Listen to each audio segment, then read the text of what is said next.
يعني اللي بينك وبيني مشاعر مو حقيقية. برأيك أنا أستاهل كل هالفترة ما تحبني وكنت تنسى شخص بي؟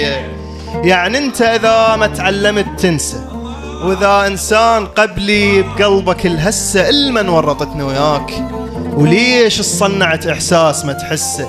وهسه بيا عذر أقنع، وقل ليش ينفع المسجون إذا تال العمر يطلع؟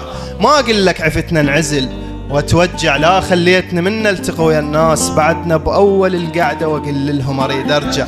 ولا حلوة ولا سهلة من يتقارن الموجود بالقبلة. قلت لك من قبل عند الخيانة إحساس لزمة إيد، لو أحضان مو إلا خنتني من بقيت وياي، بس تتمنى ترجع له. لو ما جاي، لو عايفني للوحدة، لو ما كاسر القلب ما كان اكسر مرايات كل البيت حتى اهدى.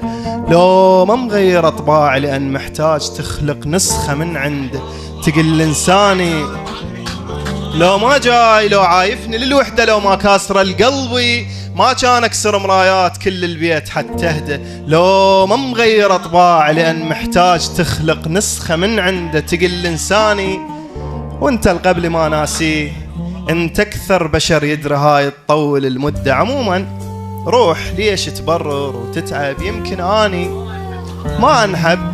روح وخلطها لوحدي، روح وراح تذكرني من اي واحد يحبك ما راح يفهمك بقدي. ولا يظل بالك تعدي تلقى الاحلى من شكلي وما تلقى الاحلى من عندي. سلامتك.